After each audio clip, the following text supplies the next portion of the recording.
Convidá-los a abrirem suas Bíblias no livro de Provérbios, capítulo 15. E eu gostaria de ler com vocês nessa manhã os versículos de 30 a 33. Provérbios, capítulo 15, versículos 30 a 33. Essa porção é o texto que Deus colocou no nosso coração nesta manhã para compartilhar com a igreja e por eles o Senhor nos edificar e falar ao nosso coração e nos animar a continuarmos vivendo uma vida que glorifique o nome do Senhor. Provérbios 15, a partir do 30, diz o seguinte: o olhar de amigo alegra o coração, as boas novas fortalecem até os ossos. Os ouvidos que atendem à repreensão salutar, no meio dos sábios tem a sua morada. O que rejeita a disciplina menospreza a sua alma, porém, o que atende à repreensão adquire o entendimento. O temor do Senhor é a instrução da sabedoria, e a humildade precede a honra. Amém. Vamos orar mais uma vez ao Senhor. Deus Santo, Pai bendito e glorioso, o nosso coração se alegra, Senhor, com a oportunidade bendita que o Senhor nos concede de vivermos mais um dia do Senhor, na expectativa daquele grande dia, quando não mais viveremos pequenos momentos, Senhor, de adoração na Tua presença em comunidade, mas estaremos eternamente como um só povo diante do Teu trono, bendizendo o Teu nome, cantando a Tua glória, a Tua majestade, bendizendo o Teu poder, vendo todas as Tuas promessas, Senhor, concretizadas e desfrutando da verdadeira vida, da vida eterna. Obrigado por esta porção que nós acabamos de ler. O nosso desejo é por ela, Senhor, ser edificado. Rogamos e pedimos o auxílio do Teu Santo Espírito, que possa esclarecer o nosso entendimento, iluminar nossa mente, e que desta palavra, Senhor, saltem aos nossos olhos toda a praticidade dela, toda a aplicabilidade dela, Senhor, e que possamos perceber quão profunda é e quão aplicável é aos nossos dias, à nossa vida. Que o Senhor Deus fale conosco. Esse é o nosso desejo, Senhor, e oramos confiados tão somente em Teu Filho Jesus Cristo. Amém. Amém.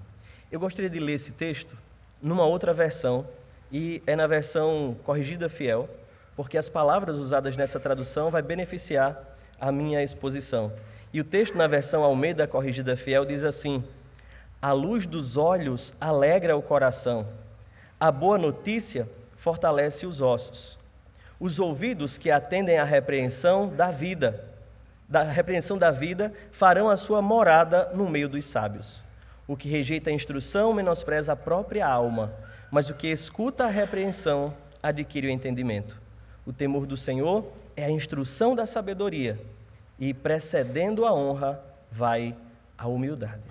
Queridos, a verdade ou a verdadeira transformação, ela parte do coração. Nós temos vivido um tempo de apelação a uma transformação apenas externa, física, a uma apelação, a uma adequação da aparência, a um padrão de estética, a um padrão de beleza. E as pessoas só reconhecem a transformação na sua demonstração, no físico, seja a adequação a um estereótipo específico ou um padrão de beleza. Mas quando nós olhamos para a Bíblia, especificamente para Provérbios, a verdadeira transformação, ela parte do coração. Aliás, o tema coração, ele é muito recorrente no livro de Provérbios, porque é o coração que deve ser inclinado à sabedoria, como nós já vimos no início do livro, no capítulo 2, versículo 2. Pois é de lá do coração que a sabedoria deve fazer morada, diz o autor de Provérbios, diz Salomão. Em várias partes desse texto nós já lemos. É no coração que a sabedoria deve estar escrita, como que tatuada.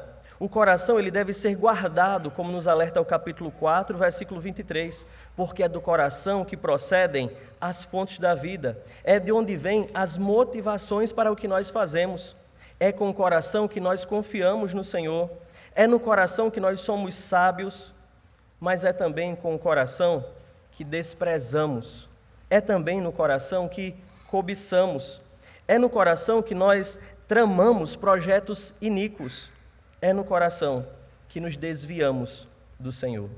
esse texto que está diante de nós essa manhã nos ajuda a entender um pouco mais a respeito do nosso coração. O coração em Provérbios, o coração na Bíblia, é o âmago do ser humano. O coração é o que o homem é no seu íntimo. Representa a vontade do homem, o intelecto do homem, as emoções do homem, ou seja, a expressão coração abrange o homem como todo. Por isso, quando a Bíblia fala um coração sábio, ela está dizendo um homem sábio. E é com base nessas informações que eu queria convidar você a olhar para esse texto que nós acabamos de ler. O texto que está iniciando uma nova fase, uma nova sessão no livro de Provérbios. Acabara de encerrar aquela parte do livro, a primeira parte da primeira coleção de Provérbios de Salomão, que foi do capítulo 10, versículo 1, até o capítulo 15, versículo 29. Acabou essa sessão e agora uma nova sessão se inicia. A sessão anterior era marcada por aqueles provérbios que eu sempre falei aqui, provérbios contrastivos, onde a segunda linha diz o contrário da primeira. E a todo momento o autor estava comparando justos e perversos, apresentando o caráter do homem e o seu destino eterno. Agora, nesta nova sessão, que inicia no versículo número 30 e vai até o capítulo 22, versículo 16, ela será marcada principalmente pelos provérbios sinônimos, ou pelo paralelismo sinonímico, quando a segunda linha repete a mesma coisa que a primeira, usando apenas palavras diferentes, ou provérbios sintéticos, quando a segunda linha aprofunda o entendimento da primeira linha, expande o entendimento da primeira linha. E essa sessão que se inicia agora, ela se concentra em atos específicos, em atos concretos, e descreve também as consequências concretas, ainda aqui nesta vida e na vida eterna. Esta sessão, ela enfatizará o abismo que há entre a justiça do homem e a justiça de Deus. O Senhor será apresentado nesta sessão não só como um fiador da ordem moral, mas como aquele que rege, que governa, que dirige, que concretiza, que efetua a vida de uma pessoa. Esta sessão ainda descreverá pormenorizadamente o papel de um rei quase que divinizando esta figura e demonstrando uma preocupação com os futuros funcionários de uma corte real. Esta segunda parte falará ainda dos sábios e dos insensatos, dos justos e dos perversos, de um modo mais concreto, listando ações específicas. Mas esse texto que nós acabamos de ler, ele ainda não se adequa nessa descrição que eu fiz, porque ele faz essa transição entre a sessão anterior e esta nova sessão. Ele ainda está focado no homem, aqui embaixo. É depois disso, então, que Salomão convidará o seu pupilo ou o seu discípulo a levantar os olhos e a contemplar um Deus que governa soberanamente todas as coisas. Mas antes desses olhos serem levantados, Salomão continua chamando a atenção do discípulo, ou do homem, ou do sábio, ou do jovem, para que ele olhe para o seu coração, ou para o coração humano, para o homem que está diante dele. E esses breves versículos, eles consistem numa introdução, como se fosse uma introdução da introdução, porque a introdução se estenderia até o capítulo 16, versículo 15, mas essa seria a introdução da introdução. E eu queria parar nessa introdução e convidar você a voltar os seus olhos para esse breve texto que nós lemos. Eu queria abordar separadamente essa introdução, porque ela consiste só de um par de quartetos, 4 provérbios, divididos em 2 partes, que são educativos, que está instruindo o jovem e fazendo essa transição, convidando ele a olhar para o coração e olhar para o temor do Senhor, e a partir disso começar a perceber Deus, um Deus que, eu reitero, governa soberanamente, rege, concretiza, dirige a vida humana. O primeiro quarteto do texto que nós acabamos de ler, e eu vou ficar caminhando da Corrigida Fiel e a Revista Atualizada, me adequando a essas palavras que são utilizadas nessas traduções. O primeiro quarteto, ele está formado ou ligado pelo uso das palavras que descrevem órgãos do corpo humano. Versículo 30, os olhos, versículo, o coração ainda no 30, no 31, a expressão os ouvidos. E o segundo quarteto, pelo termo instrução, abraçada ou desprezada, é isso que forma o segundo quarteto. Então, eu queria, com base nessas informações, convidar você a meditarmos juntos no tema um coração sábio. E eu queria que quando eu falasse um coração sábio, você entendesse um homem sábio. E quando eu falasse um homem sábio, você como mulher não ficasse separada, com uma mentalidade pós-moderna, acha que eu tenho que dizer homens e mulheres. Não, aqui quando eu falo homem, eu estou falando do gênero humano, a criação de Deus. Então eu quero pensar num homem sábio ou num coração sábio. E eu queria fazer algumas colocações, destacando nesse texto algumas características que caracterizam, que descreve um homem sábio ou um coração sábio. Voltando os nossos olhos para o texto, destacamos em primeiro lugar que um coração sábio, ele é vivificado pelo Evangelho. Se você prestar atenção, o versículo número 30, na versão revista e atualizada, ela diz: o olhar de amigo alegra ao coração, as boas novas fortalece até os ossos. Outras versões, a Nova Almeida e a Almeida Corrigida Fiel, diz que a luz dos olhos alegra o coração. O olhar que ilumina, o olhar que resplandece. Destacamos nesse versículo número 30 que ele é aberto com essa metáfora, a metáfora de a luz dos olhos, que implica nessa manifestação de vitalidade, manifestação de alegria, que são interiores e que resplandece de alguma forma, daqueles que não só foram alcançados pelas boas novas, mas daqueles que são portadores das boas novas. Eles vivem, apresentam. A luz dos olhos aqui também soa como uma metonímia para a vida, para descrever que aquele que foi alcançado pelo Evangelho, ele desfruta da verdadeira vida. Não só no livro de Provérbios a metáfora luz é usada, mas na Bíblia ela está sempre associada à retidão, à santidade, à alegria, à própria vida. Se você voltar uma página aí no seu livro de Provérbios, no capítulo 13, versículo 9, o autor vai associar a luz, ou usar essa mesma expressão, para descrever a vida de retidão. Ele diz em 13, 9, a luz dos justos brilha intensamente, mas a lâmpada dos perversos se apagará. Essa expressão, ela ainda descreve a vida, como nós podemos ler lá em Jó, capítulo 3, versículo 16, falando que aqueles que não nasceram, não desfrutaram da luz, aqueles que foram abortados permanecem nas trevas, ou a luz ainda é usada para descrever a felicidade, como em Provérbios 4, 18. Então, no Novo Testamento, em toda a Bíblia, essa metáfora luz é usada para descrever vida, alegria e santidade, justiça diante do mundo. No Novo Testamento ainda, a metáfora luz está associada a Cristo. Nós podemos ler, por exemplo, em João capítulo 1, quando João está descrevendo o verbo que existia desde o princípio, ele diz que o verbo é a luz do mundo. E a luz, quando é vinda aos homens, ela gera vida.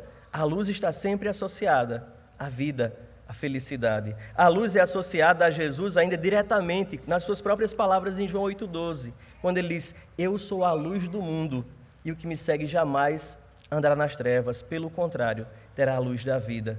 A luz está também diretamente relacionada com os discípulos de Cristo, quando lemos em Mateus capítulo 5, Jesus descrevendo o caráter dos seus discípulos, depois de descrever no Sermão do Monte as bem-aventuranças, e dizer que os discípulos são o sal da terra, ele também diz que eles são a luz do mundo, e desafia os seus discípulos a resplandecerem com verdadeiros luzeiros, para que o mundo pudesse ver através de suas boas obras e glorificar o nome do Senhor que está no céu. Então a luz sempre está associada exclusivamente aos que foram alcançados pelo Evangelho. A luz sempre está associada aos sábios, sugerindo que os olhos iluminados pertencem àqueles que temem ao Senhor, que os olhos iluminados pertencem aos sábios. E é interessante que esse olhar de amigo, esse olhar que ilumina, esse olhar que resplandece, como aparece na revista atualizada, ele diz que é esse olhar que ilumina, essa luz nos olhos, que alegram o coração. A expressão alegra o coração se refere ao coração, especificamente ao coração do sábio, o coração daquele que entendeu as boas novas, daquele que entendeu a mensagem do Evangelho. O texto apresenta um movimento da alegria. Se você se lembrar, capítulo 15, versículo 13, ele diz que um coração alegre aformoseia o rosto. E agora ele vem falar de um rosto que ilumina e que alegra o coração. É esse movimento da alegria interior que aformoseia o rosto, para os olhos iluminados, que transmite aos seus observadores também vida e alegria, conforme o versículo que nós estamos lendo. Então, a vida e a alegria do sábio é algo que ele desfruta, mas também é algo que contagia as pessoas que estão ao seu redor. É algo que é perceptível a quem o conhece ou quem convive com ele. Quando a luz do Evangelho invade a vida do sábio, a sua vida resplandece o Evangelho, a sua vida resplandece vida, alegria a quem está ao seu redor. A segunda metade do versículo número 30 ainda acrescenta para a gente que as boas novas fortalecem até os ossos.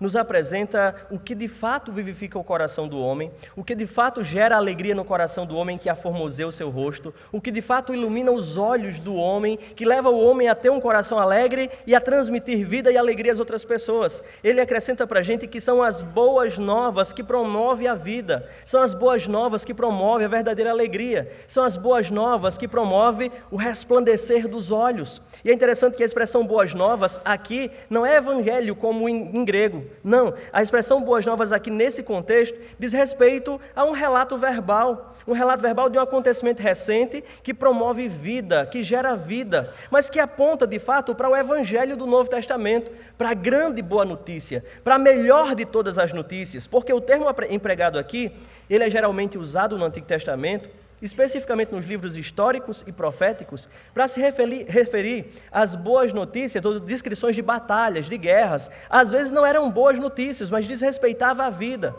Há uma exceção, quando essa palavra é empregada, que diz respeito ao evangelho neotestamentário.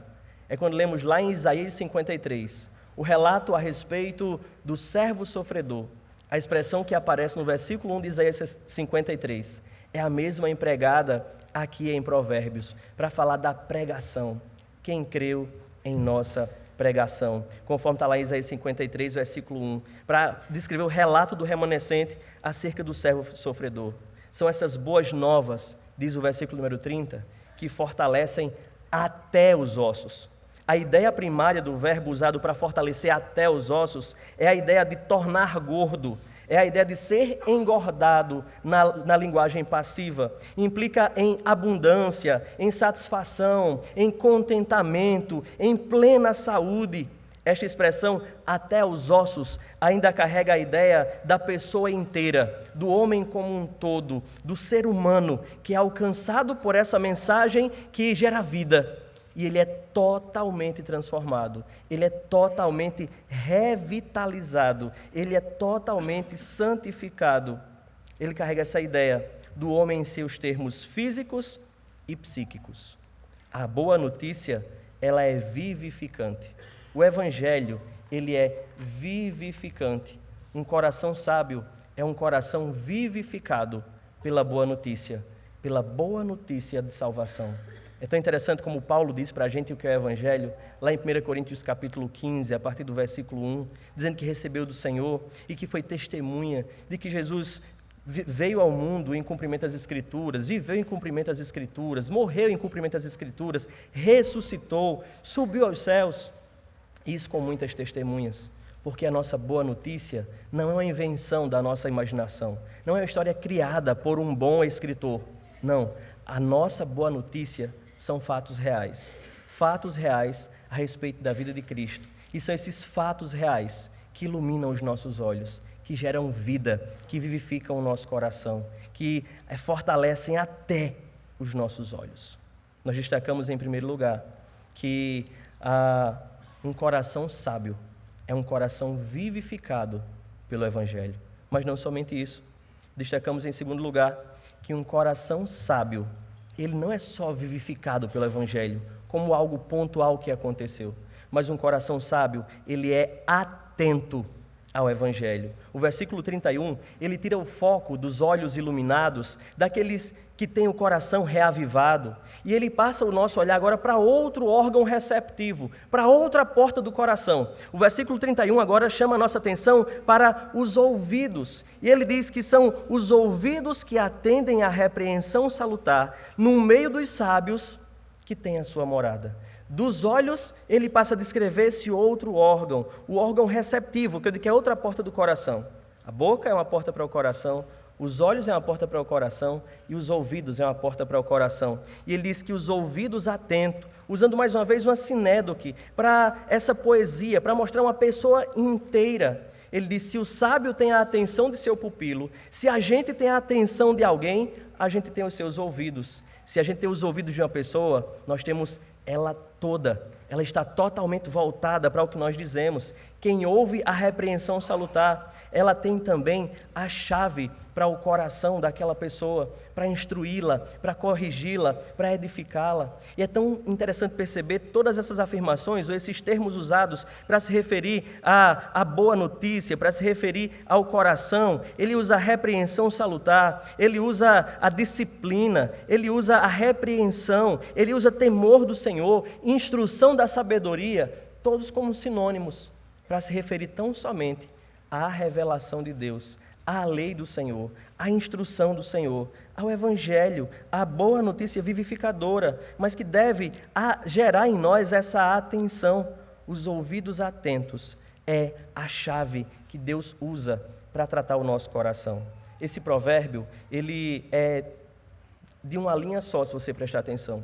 Ele é uma exceção no corpo desse texto. Ele não repete informação nem aprofunda. Ele somente descreve aqui.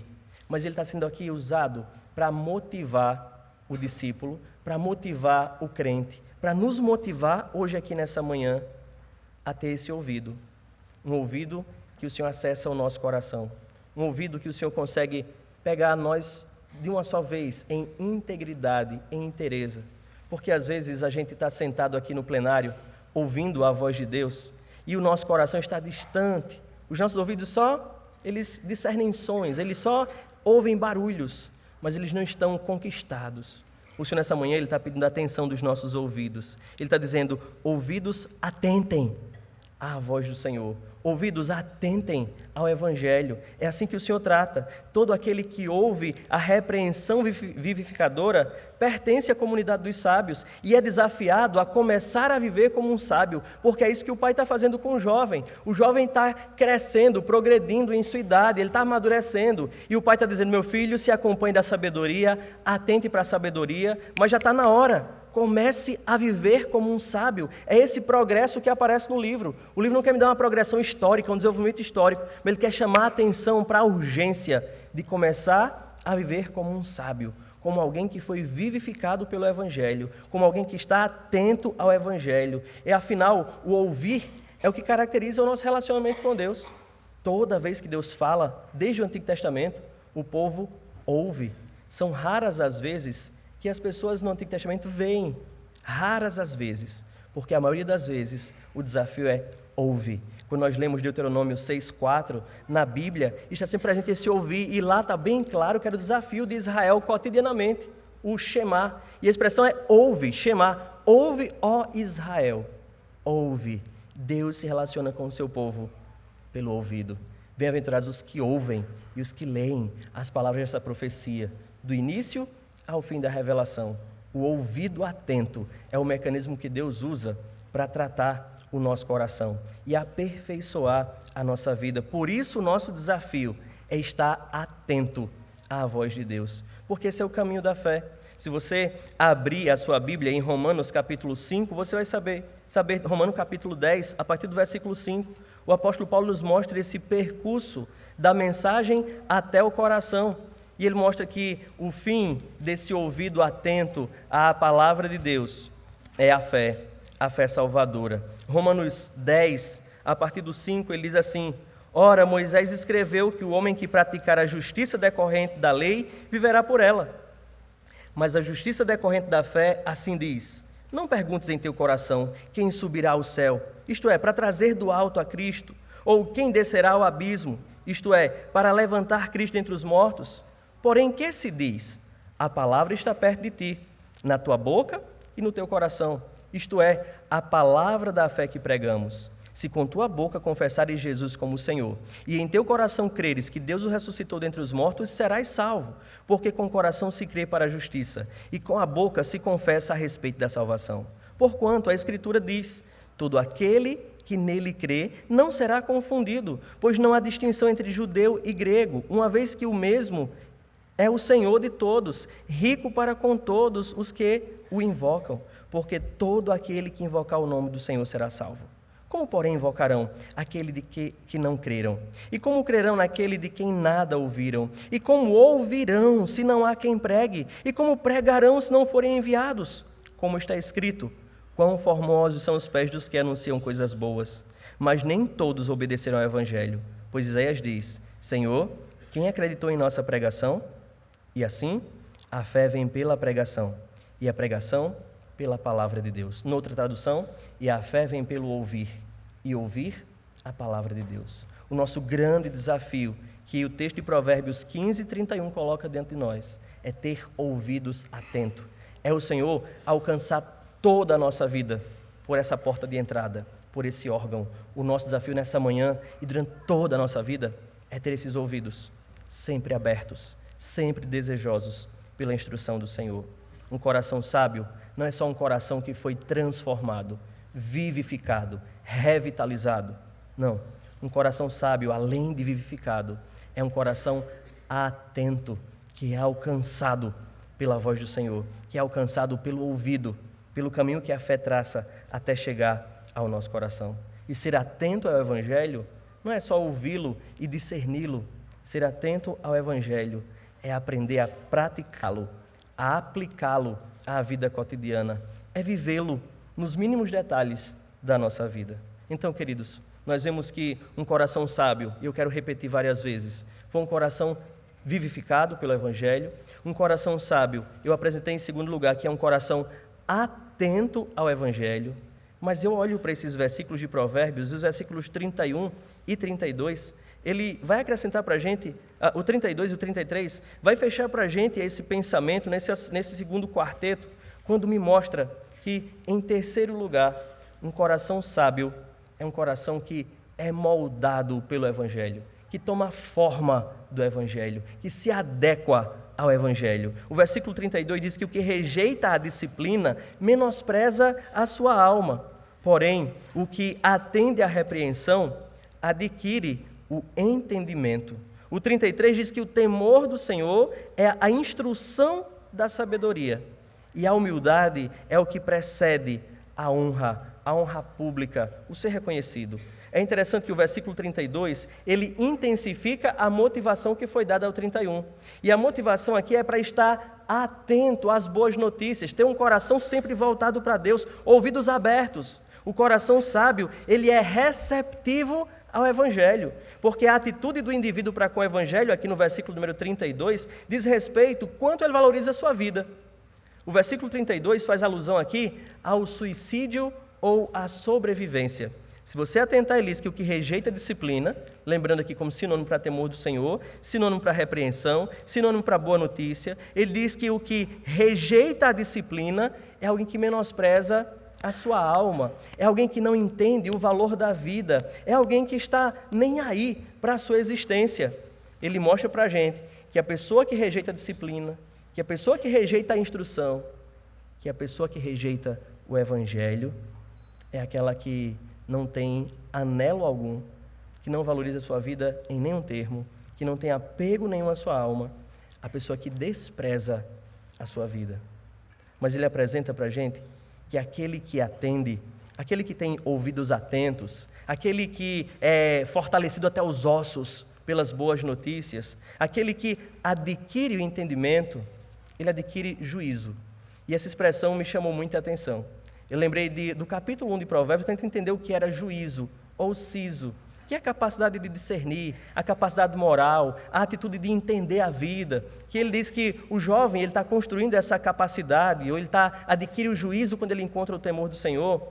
Ele mostra para a gente que um indivíduo que não tem o temor do Senhor, um indivíduo que não adquire o entendimento, um indivíduo que rejeita a disciplina, é um indivíduo que não tem capacidade moral alguma, nem mental alguma, necessária para sobreviver. Ele mostra para mim que quando nós atendemos à pregação do Evangelho, quando nós atendemos às boas notícias, quando nós atendemos ao entendimento, quando atendemos à disciplina do Senhor, nós obtemos capacidade moral e capacidade mental para viver. Quando alguém descobre o Evangelho, ele descobre a verdadeira vida. Ele descobre os verdadeiros parâmetros para nortear os seus pés, para fazer as suas escolhas, para alimentar o seu coração. Ou seja, divorciado do temor do Senhor, divorciado da palavra de Deus, divorciado da sua revelação, o homem ele não tem capacidade alguma de sobrevivência. Ele acha que vive. A verdadeira vida está no temor do Senhor. A verdadeira vida está nas boas novas de salvação. A verdadeira vida veio ao mundo e ela ilumina todo homem, como João coloca no prólogo do seu evangelho. Queridos, o temor do Senhor, o evangelho, é através do evangelho que nós somos capacitados moral e mentalmente para viver a verdadeira vida. A sua vida, ela precisa ser moldada pela repreensão do evangelho. Eu acho tão interessante essa expressão repreensão, porque ela me remete a Paulo, lá escrevendo a Timóteo na sua segunda carta, quando ele fala a respeito da inspiração da Escritura. E ele mostra aquele valor, lá em 2 Timóteo capítulo 3, versículo 16, que ele ensina para a gente o valor da Escritura naquela passagem, quando ele desafia Timóteo a permanecer na boa notícia, a permanecer no Evangelho, sabendo de que ele recebeu. E ele diz no 16, toda a Escritura é inspirada por Deus, toda a revelação de Deus é inspirada para ensino, repreensão e correção e educação. São os termos que Salomão usa para descrever um padrão santo de vida. Ele usa repreensão, educação, ensino a todo momento, se referindo à lei de Deus. E a nossa vida, como Paulo coloca também escrevendo aos Romanos, ela deve ser adequada, que a gente se adeque, que a gente se conforme a essa mensagem de vida, a essa mensagem vivificadora, como está lá em Romanos 12, 2. Eu faria só uma pergunta para a gente. Num tempo tão difícil, que tantas moldas ou tantas formas são nos apresentadas para a gente moldar a nossa vida, é o consumismo, o secularismo, é o relativismo, tudo isso tem, de alguma forma, penetrado na nossa mente, no nosso entendimento, e tem ditado o modo como nós temos vivido. E o Evangelho, ele fica ali, nós relutando com essa mensagem, porque é uma mensagem que contradiz o nosso coração, o nosso ego, é uma mensagem que nos diminui, é uma mensagem que nos convida à autonegação.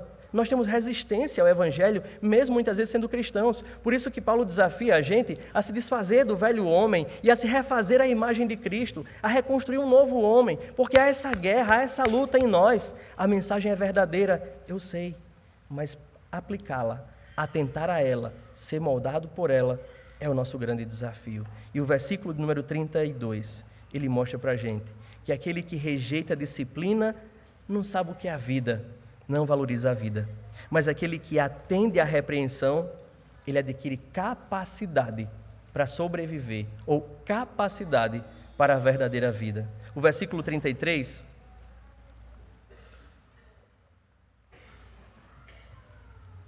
ele fecha essa introdução da introdução desta nova sessão, mostrando que o caminho para o sábio é o caminho do coração, é o caminho do temor do Senhor. E ele mostra como é que essa vida deve ser adequada ou conformada ao Evangelho. O verso 33, parece que estamos lendo o capítulo 1, versículo 7 de novo. Os termos aqui são quase os mesmos usados lá no início do livro. É como se o lema do livro estivesse sendo reiterado aqui no início dessa nova sessão. Ele diz, o temor do Senhor é a instrução da sabedoria, e a humildade precede a honra.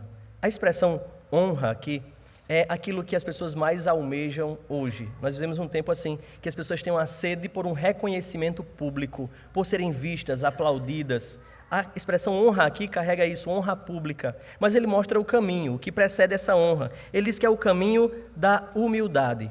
E o termo aqui é alguém encurvado, alguém que reconhece a sua insuficiência para a vida, a sua incapacidade moral e a sua incapacidade mental. Alguém que se entrega totalmente ao Senhor. Seria esse o sentido da palavra humilde nesse contexto. Mas diz que é alguém que entendeu a mensagem, o temor do Senhor. É alguém que anda no caminho da instrução, no caminho da sabedoria. O versículo 33, ele encaminha a gente para entender aqui, para o sábio, qual deve ser o caminho dos seus passos. Que está lá no capítulo 1, versículo 7, quando diz que o temor do Senhor é o princípio do saber, mas os loucos desprezam a sabedoria. Quando ele fala de princípio, eu vou reiterar o que eu disse no primeiro sermão. Ele não está falando apenas do primeiro degrau, do primeiro acontecimento, ou da transformação inicial. Ele está falando de algo que rege, a régua que mede, o parâmetro para a nossa vida ser esse temor do Senhor. Por isso eu insisto nesse ponto, que o coração sábio é um coração moldado, um coração submisso ao Evangelho. Quando eu olho aqui para a expressão, eu penso nos escarnecedores, eu penso nos insensatos que desprezam a revelação de Deus. E eu vejo nessa expressão que desprezam um retrato das pessoas dos nossos dias. Pessoas que são autossuficientes, pessoas que são suas próprias réguas de medir, pessoas que são sua própria medida de escolha, de padrão, do que é bom, do que é ruim. Vemos pessoas que desprezam a palavra de Deus, que desprezam o Evangelho, e que o caminho deles é esse caminho descrito, um caminho de ruína, um caminho de destruição, um caminho de descontentamento, de insatisfação, que sempre está atrás do novo, que depois vai dizer que sempre diz dá, sempre está atrás de mais. Ele mostra aqui o caminho do sábio, oposto a esses escarnecedores, oposto aos que desprezam a revelação de Deus, oposto aos que desprezam a sabedoria. O sábio é aquele encurvado, ele é aquele humilde, ou seja, aquele que reconhece a sua insuficiência, aquele que não se vê capaz para estas coisas, aquele que é insuficiente para a vida, ele não tem capacidade por ele mesmo, moral e mental, para sobreviver.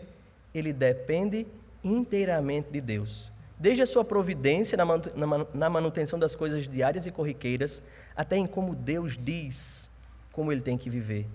Esse é alguém encurvado, esse é alguém contente, este é alguém feliz, esse é alguém que foi engordado até os ossos. Lembra da expressão? É a ideia como se fosse ossos magros que foi acrescido carne, não pela sua capacidade própria, mas alguém que veio e enxertou essa carne. Eles que é alguém que foi abençoado por Deus, alguém que foi vivificado, renovado, aquele que vê, Senhor, eu dependo totalmente do Senhor. Eu vejo que o coração sábio, reitero, ele é moldado pelo Evangelho. Eu vou repetir os três. Um coração sábio, ele foi vivificado pelo Evangelho.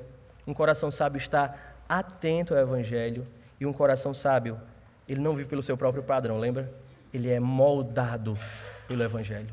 Eu queria que você saísse daqui nessa manhã, não só se lembrando de fatos a respeito da vida de Cristo, como as pessoas lá fora sabem, que ele foi concebido por uma virgem, que ele nasceu em época tal, que ele veio de modo tal, mas eu queria que nós pudéssemos entender o poder que tem esses fatos, o poder dessa mensagem, e como ela é essencial para a nossa vida. Sem ela, não há vida. Eu vejo que esses 4 versículos, eles são um grande desafio para as nossas vidas.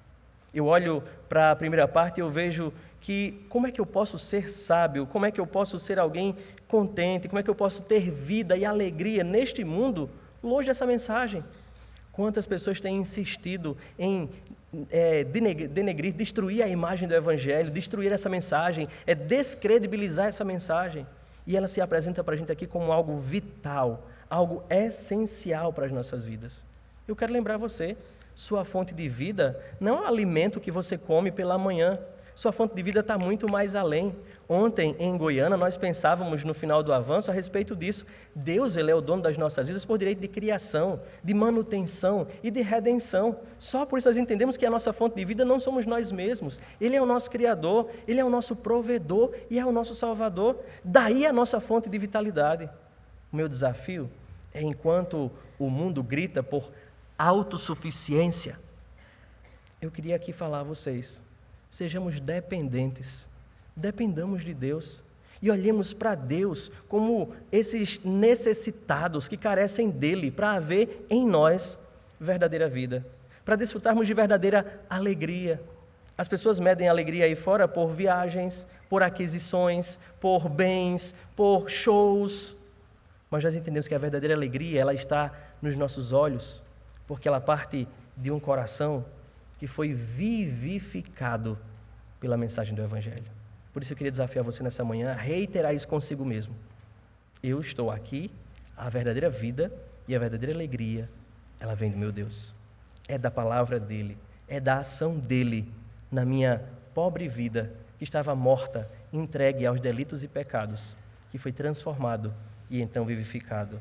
Ao perceber que o homem, um homem sábio, alguém atento ao Evangelho, eu vejo outro desafio, e eu digo assim, um dos maiores, que é o viver atento. A gente se distrai muito fácil. Os nossos dias imediatistas, eles fazem isso com a gente quer as coisas rápido, aqui e agora. Se demorar 30 segundos, está demorando muito. E isso tem mudado a nossa forma de olhar para o Evangelho e de praticá-lo, porque na confusão da rapidez das coisas, nós estamos desapercebidos e não conseguimos perceber no cotidiano a aplicabilidade das verdades que nós cremos. E temos nos tornado cada vez mais cristãos nominais, pessoas que sabem conceitos poderosos, mas vivem amedrontados, assustados, encurralados, acovardados, porque não praticam a fé que têm, não praticam os conceitos doutrinários que desfrutam. Esse texto desafia a gente a ter ouvidos atentos, lembra? A ideia de que pelo ouvido o Senhor ganha o corpo todo, a vida toda, o ter cuidado de viver a vida, a ideia de ser comedido, de pensar antes de agir, a ideia da prudência que já foi apresentada aqui está sendo reiterado de outro modo. Tenha o cuidado de fazer, atente para o Evangelho, atente para a sua vida. Esse era o segredo do sucesso, se a gente pudesse falar assim, da palavra de Deus a Josué, lá quando ele foi chamado para suceder Moisés. Tenha o cuidado de fazer tudo quanto está escrito nas palavras desse livro. Nós temos perdido esse cuidado, nós temos nos entregado às práticas que desagradam a Deus e achamos que, isso não vai fazer nada não, daqui a pouco eu volto ao normal, daqui a pouco eu me arrependo de novo e volto para o Senhor. Então, a gente vai se entregando pouco a pouco ao secularismo e a gente vai tirando Deus das nossas vidas, afastando Deus de algumas práticas, do nosso trabalho, do nosso casamento, da nossa família. O alerta dessa manhã é: estejam atentos. E a atenção aqui é: tenha o cuidado de fazer tudo quanto está escrito neste livro. Não para você ser salvo, mas porque você é um salvo, porque você pertence a Deus, porque você foi comprado para a eternidade. Esteja atento. E aí essa atenção, ela me leva ao meu terceiro desafio, o desafio de ser moldado. Paulo, lá em 2 Coríntios 13, ele chama a atenção dos coríntios para a autoavaliação. Ele vai dizer: para ver se vocês de fato estão em Cristo, avaliem-se a vocês mesmos.